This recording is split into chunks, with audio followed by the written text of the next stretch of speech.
nós vamos ter uma segunda intervenção a cargo do Dr. Fernando Velásquez Basanta, da Universidade de Cádiz, e que nos vai falar do Reino de Sevilha na antologia Al-Maghrib de Ibn Said al-Maghribi. La intervención de Jorge Lirola me va a ahorrar decir algunas cosas, que no vamos a repetir, no tenemos poco tiempo. Pero quiero decir, para empezar, que yo voy a hablar de poesía en el Reino de Sevilla. Debería hablar de la poesía en el Reino de Silves, pero tengo que aprovechar el trabajo que tengo entre manos, prácticamente ultimado, sobre el Reino de Sevilla. Y, en última instancia, el Reino de Sevilla y Silves tienen mucha conexión, mucha relación. Sevilla es la patria de los poetas de Al-Ándalus, como Silves es la patria de los poetas de la parte de Al-Ándalus, del Algarve. En Sevilla, evidentemente voy a partir del Maghrib, y en Sevilla, en todo el Reino de Sevilla, Ibn Said recoge 96 biografías de poetas, de los cuales 48 son de la ciudad. El resto son de alquerías y ciudades del reino. En Silves, ya se ha dicho, de los 47 que hemos recogido en la antología, la mitad casi son de Silves, y si se mira el reino, pues son 2/3, como además puso de manifiesto esta mañana don Juan Martos al hablar de Casuini, que decía que era raro encontrar en en Silves, aunque fuese un campesino que no fuese capaz de escribir o de decir un verso. Bueno, es así. No sé si actualmente hay muchos poetas en Silves, pero antiguamente fueron legión.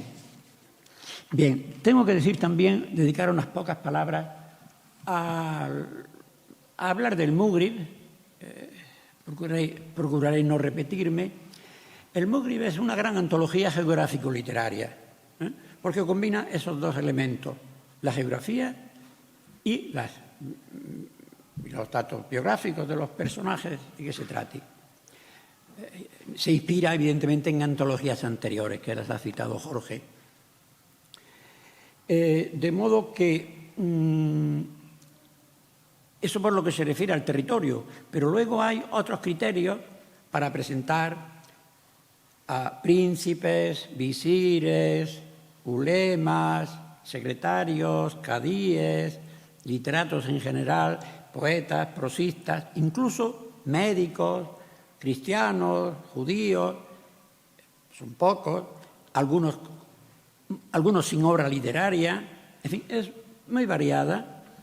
Y el Reino de Sevilla ocupa bastante más de un centenar de páginas dentro de los 2 volúmenes que ocupa actualmente la versión que nos ha llegado del Maghrib. Conviene saber que Ibn al-Khatib, perdón, esto es un lapso imperdonable, Ibn Said organiza todo a base de capítulos, pero él no le llama capítulo, le llama libro.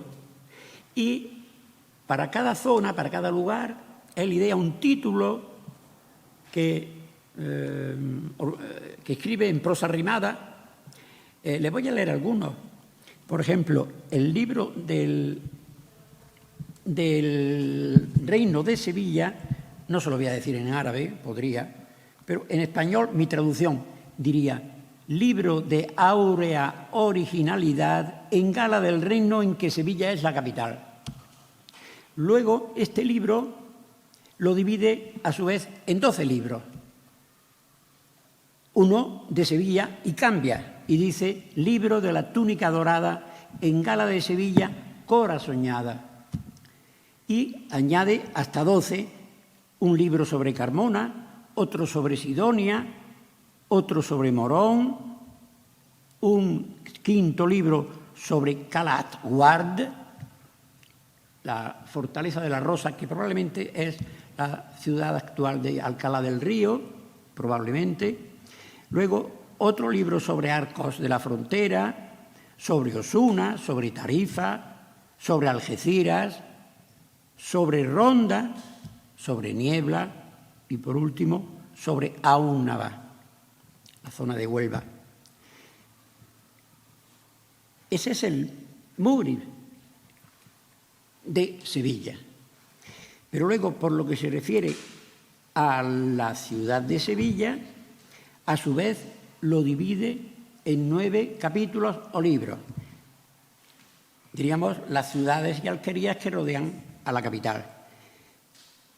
El primero, referido a Sevilla, también cambia el título y dice Libro de los aromas penetrantes en Gala de Sevilla, capital fragante.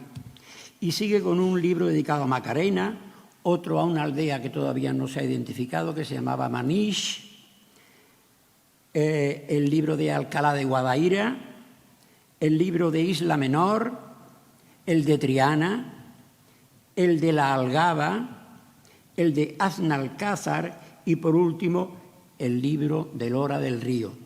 Algunos de ellos, a su vez, algunos de ellos incluso tiene 4 libros. O sea, todo esto es muy complejo, es como un árbol, un gran tronco, donde se va ramificando y al final tenemos las biografías que son pequeñas biografías. Hay también textos geográficos, descriptivos de las ciudades, de los territorios. Es una obra maestra muy bien organizada. Y quiero añadir en este momento que la obra no es exclusivamente de Ibn Said. La obra la comenzó un literato de Guadalajara que ha pasado a la historia como Abu Muhammad al-Hijari, que en buen día se presentó en Alcalá Real y le ofreció su obra, que era una antología más modesta bastante, al gobernador de la plaza, que era el bisabuelo de Ibn Said. Este señor lo recibió con muchísimo agrado. ¿Y qué hizo? Ponerse manos a la obra a completar lo que allí no había. Y prosiguieron sus hijos, Muhammad y Ahmad, el nieto Muhammad, el nieto Abu Imran Musa y, por último, el bisnieto Ibn Said, que terminó la obra seguramente en Oriente, porque cuando tenía 20 y tantos años marchó a Oriente con su padre. El padre pronto falleció en Alejandría y el hijo, con la treintena de años, dio por terminada su trabajo en ese manuscrito que ha dicho Jorge, que se conserva en la Dar al-Kutub al-Misreya, que es una copia que hizo Ibn Said de su puño y letra para regalársela a un amigo suyo, a Ibn al-Adin de Alepo.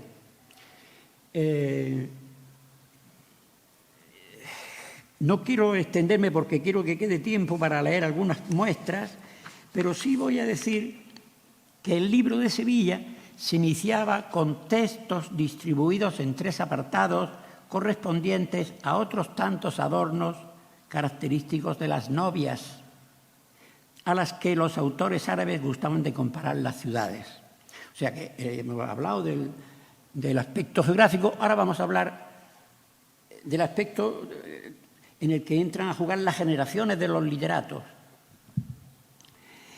¿Y qué elementos son estos? En primer lugar, al-Minassa, que es el sitial en que se muestra a la novia. Son cosas relacionadas con una novia. Es un texto de tipo geográfico que hoy ha desaparecido, prácticamente de todo el Múgrib. Luego viene al-Taj, que es la diadema de la novia. Son artículos sobre gobernantes igualmente perdidos, por lo que se refiere al reino de Sevilla. Luego viene al-Silk, que es la sarta de perlas de la novia, cuyos primeros artículos también han desaparecido, pero de esta sección todavía se conservan noticias de 13 miembros de familias patricias sevillanas, integradas en el libro del Corindón en Gala de las casas de noble condición, que van desde el artículo número 158 al número 171. Seguidamente, y dentro del mismo apartado de As-Silk, vienen otros libros dedicados a cancilleres y visires, hujab y wuzará, a los secretarios, al kutab, a los magistrados, al hukam, a los ulemas, al ulama, a los magistrados, a los poetas, al nazimín,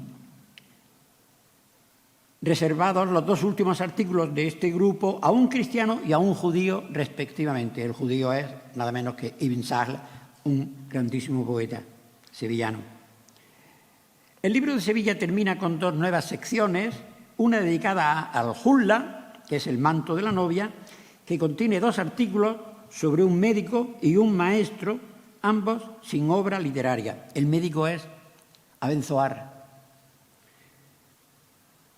Y otra sección sobre lo que Ibn Said llama al-ahdab, que literalmente quiere decir las pestañas, pero en este texto no se puede traducir así. Yo creo que se refiere a la cola del manto de la novia. También se puede traducir por fimbrias, es como algo que cuelga, ¿no? La cola, donde se presentan 4 moaxajeros, van sin numerar, y 4 cejeleros, es un material muy valioso, muy interesante, que en parte ha estudiado don Federico Corriente. Finalmente, el gran libro de Sevilla incorpora un breve relato o anécdota sobre el río Guadalquivir, más los libros correspondientes a las alquerías próximas a la capital, Macarena, etcétera, ya lo he dicho antes, para concluir con los demás libros, hasta 12, dedicados al resto de las ciudades del reino sevillano, Carmona, etcétera, que ya dije antes. Bueno, pues creo que no me he extendido mucho y espero que ustedes, si no han retenido toda la información, que yo soy consciente de que es muy compleja, bueno, sepan que todo esto pues se podrá leer algún día, y de hecho ya hay descripciones, y se extendió sobre todo esto don Emilio García Gómez en el libro de la bandera de los campeones, que es una quintaesencia, un resumen quintaesenciado del Mugrib, y que está editado y traducido al español desde el año 42. Jorge Lirola tiene preparado un libro magnífico, un artículo extraordinario sobre la composición del Mugrib, que aparecerá cuando él quiera o pueda en el siguiente número de la revista Aladra. Y allí se dan pelos y señales de todo esto. Bien, pues entonces yo he hecho una pequeña selección de literatos del Mugrib de Sevilla. Algunos son muy breves, otros un poco más extensos. No sé si me dará tiempo a exponer lo que he recogido sobre ellos. Esto no quiere decir que haya cosas mejores o más interesantes, pero yo tenía que optar por una selección, no podía tocarlos a todos. La mayoría son del siglo XI. Ibn Said hace su antología en el siglo XIII, pero el gran momento de la Sevilla poética o de la poesía en Sevilla es el siglo XI, después de haber caído el califato. Sevilla se convierte en la capital del Al-Ándalus, que antes había sido Córdoba, y es una explosión lírica, como otras ciudades se especializaron en las lecturas coránicas y otras en las ciencias, y cada capital de los reinos de Taifa prácticamente competían entre sí para ver quién tenía más sabios y quién lo hacía mejor, pero es verdad, Sevilla tomó la primacía, discutida en algunos aspectos por Almería, pero qué duda cabe que la reina de la poesía en el siglo XI fue Sevilla. Entonces, la mayoría de los poetas que yo he recogido aquí son de este siglo.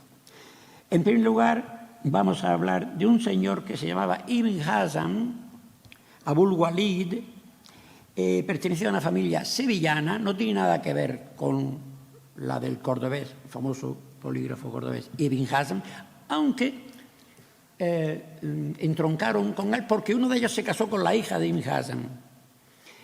Entonces, hay este señor Abul Walid que escribe un dístico muy bonito, para mi gusto, que les voy a leer. Ante la mañana, los caballos de la oscuridad sacan fuerzas de flaqueza y el alba platea y fortalece sus colas a la vez que adora sus crines. En el siglo XII, yo voy a ir una vez en el XI, otras en el XII, incluso algunas en el XIII, se habla de un miembro de las ricas, de las nobles y ricas casas de Sevilla, que se llamaba Abul Abbas ibn Hannun. Da noticias de él un poeta, un antólogo murciano que se llama Safwan Ben Idris, y recoge este epigrama que me ha parecido interesante. Oh rostro en que aparecen las fealdades juntas, de manera que si lo miras, todo él es feo. En tu ojo de flácidos párpados no hay una fuente inagotable de la que emanan lágrimas a raudales. Está intentando describir a alguien, a un feo, que tenía los párpados caídos. Tiene el párpado inferior colgante y decimos que es un bajel en alta mar al que inclina el viento de costado. Y la niña del ojo es como su marinero, que teme naufragar y no cesa de achicar la barca echando agua afuera. No se ha subrayado suficientemente el ingenio de los poetas andalusíes. Se ha dicho que tienen poca altura intelectual, eso sí, que también se puede dudar, pero desde luego de ingenio estaban sobrados. El siguiente poeta es un muchacho llamado Ibn Habib, que murió. Hay fuentes que dicen que a los 29 años, otras dicen que a los 22. Lo mató el rey Al-Mu'tadid, el padre de Al-Mu'tamid, seguramente con sus propias manos. Es autor de una magnífica antología que está por traducir y estudiar en su extensión. El Kitab al-Badi fi Wasf al-Rabi'. Es un libro sobre poesía floral y de jardines y de flores. Bien, hay un dístico que celebra Ibn Bassam, el autor de la Dajira, de este Ibn Habib, que dice: cuando tú llenas los vasos de pasión, no desfallezco yo en apurarlos, que el vino toma solera con los ojos de los que miran, y éste se añeja con los pies de los que vendimian.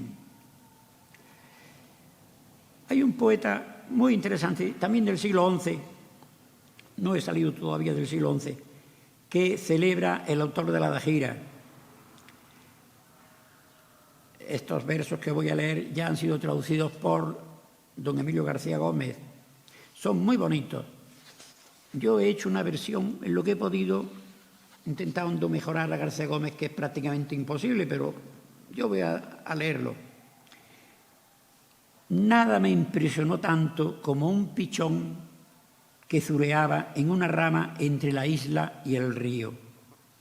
Era su collar de color de alfóndigo y de la azulita la pechuga, de alvexí el cuello. Alvexí es una tela de seda tornasolada que pide muchos matices, y verdinegras las plumas delanteras y de atrás. Sobre el rubí de su pupila redondeó párpados de perla y en torno a su ojo de coral moldeó un cerco de oro de Tíbar. La afilada punta de su pico era negra, como la punta de un cálamo de plata mojado en tinta. Usaba la rama del espino como estrado y buscaba el pliegue de su ala al alba. O sea, metía la cabeza, el pico debajo del ala para evitar la claridad del alba. Mas al ver mis relucientes lágrimas, lo puso en guardia mi llanto y alcanzando la verdeante rama, impulsó sus alas y las batió en vuelo, llevándose mi corazón a donde quiera que fuera. Me preocupa la hora. Ibn Marzukan es un poeta también del siglo XI. El autor de la Dajira dice que fue asesinado el día en que entraron los almorávides en Sevilla. Y dice así este poema: en que describe un cirio en forma de ciudad que le fue regalado al Mutamid. Es una ciudad tallada en un cirio, cuyos defensores están en lo alto de sus murallas. Antes de ella no hemos visto ningún jardín en cuyas flores prenda el fuego. Ella hace de la noche día, cuando con su lumbre se acerca relampagueante. Diríase que con sus luces marchan bajo la oscuridad algunas mesnadas del glorioso rey Al-Mutamid, cuya ciudad se ha convertido en la patria de sus visitantes, los almorávides. Yo renuncio a componer versos que tú pudieras obviar, siquiera fueran el ornato de las composiciones sobre la dicha ciudad. Abandonamos Sevilla. Me he fijado en un poeta de Carmona que se conoce por el nombre de Al-Bullarish Al-Karmuni y se ignora cualquier otro elemento de su nombre. Esto realmente no es un nombre, esto es un mote. Al-Bullarish Al-Karmuni, la cigüeña de Carmona. Este era un poeta de árabe clásico, pero también de poesía popular. Y ha tenido la fortuna de ser nombrado por don Julián Rivera como el Pollárez de Carmona, que parece realmente el nombre de un cantador de flamenco. El Pollárez de Carmona. Lo pueden buscar en internet, lo encontrarán. Bien, un dístico de el Bullarish, el cigüeña o la cigüeña. Tenemos una fortaleza de tan altos vuelos que se asemeja al cielo, de modo que la desee quien la desee, nadie la alcanza. Sus señores son brillantes, respetables y honrados. Pregunta por ellos, la fama informará de su liberalidad. Y es también, como decía, autor de un cégel del que nos ha llegado una estrofa. Dice así: amor mío, no te apartes de mi vista, pues tu alejamiento será la causa de mi muerte. Yo amo tu proximidad, tú mi separación. Señor, ¿cuál será mi suerte entre los amantes? En Jerez hay poetas interesantes de esta época recogidos por Ibn Said. Abu Ja'far Ahmad ibn Abi Muhammad, siglos XII y XIII. Vivió en la época de los almohades y a su obra pertenece este dístico, la descripción de la flor del haba. El haba. ¿Han visto ustedes alguna vez un haba en flor, una mata de haba en flor? Son flores blancas y negras. Con la belleza de la flor del haba sirve al enamorado sendos vasos de tinto y de blanco. Ellas me recuerdan las palomas blanquinegras y a veces rememoran a las amadas de ojos negros. Seguramente estaría harto de tanta descripción de la rosa y del clavel y diría: yo voy a describir la flor del haba. Ahmad ibn Shakil, de la misma época, o sea, de la época almohade, dice Ibn Said: mi padre me recitó de él este dístico. Hay una manzana, con ella paso la noche, mis secretos le revelo, le doy las quejas y entre abrazos y besos la aprieto. Me recuerda el ombligo de quien yo más quiero. Ahora he seleccionado unos versos que son más de los que el tiempo nos permite. Son dos poemas. Uno del propio Ibn Said, que no sé yo si habrá en todo el Maghreb algún otro caso, que son, pues no sé, 9 o 10 versos, que le dedica a un amigo, porque Ibn Said vivió mucho tiempo en Algeciras, y el amigo le responde con algún verso muy subido de tono, de donde se puede deducir que entre ellos hubo una relación homoerótica. Este es un tema del que no se ha escrito mucho, pero mi compañero Ángel López lo ha puesto, lo ha traído a la palestra por la relación de Ibn Said con otro poeta sevillano, que es el judío que yo mencioné antes, Ibn Sahl. Nada podemos decir de esta cuestión y tampoco hay que asombrarse, es normal, cosas de juventud. Pero téngase en cuenta que Ibn Said nunca se casó. Bueno, eso no quería decir nada, ¿no? Pero bueno, todos son datos que se pueden ir juntando y quién sabe si algún día aparece una confesión y sale del armario. No voy a leer el poema de Ibn Said, pero sí el de su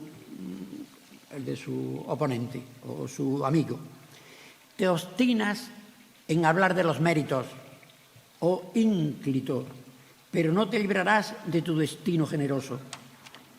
Te inclinas como una rama cuando sopla la brisa y te aplicas a las buenas costumbres con nobleza. Tú solazas alegremente con las cuerdas del laúd, te solazas, perdón, y das caza a las muchachas y a los muchachos. Amas el jardín que adorna el rocío, revistiéndolo de túnicas y de joyas. Si cantan las palomas, no hay aguante, y si palpita el corazón, mueres vivo. Me haces recordar la juventud, pero no sé si te refieres a las mañanas o a las tardes. Así que, si me hubieras, este es el verso, si me hubieras alcanzado con tu rama lozana, habrías comprendido que deseas lo que yo tengo. Pues yo no dejé pasar par 10 un instante cuando me llamaste a tu lado. Es poca cosa, pero no hay modo de entender esto si no es en esa clave. No sé si me queda mucho tiempo. En ronda me gustaría hablar, me he pasado ya, ¿no? Bueno, pues entonces lo dejamos, porque iba a hablar brevemente de Ibn Firnas, que es un poeta que lo más reseñable suyo es que un día se echó a volar en la Ruzafa, en Córdoba, y avanzó bastante, lo cual es muy de valorar. Pero él tenía una gran rivalidad con otro poeta sevillano que se llamaba Mu'min ibn Said, y este tenía la lengua muy larga, pero Ibn Firnas no le fue a la zaga y le dijo lo siguiente un día. Pido perdón, es muy gordo, es bastante gordo lo que voy a leer, pero es así, la vida es como es, y el sexo es la chispa de la vida. Le dice Ibn Firnas a Mu'min ibn Said, después de muchos dimes y diretes, dice: ¿ves la huella de las duras en el agujero de Mu'min, como las huellas de las espadas en ceniza cernida? Con esto lo que no voy a hacer es glosarlo. Muchas gracias por su atención y me hubiera gustado tener más tiempo para repartirles las perlas del Mugri de Ibn Said. Muchas gracias.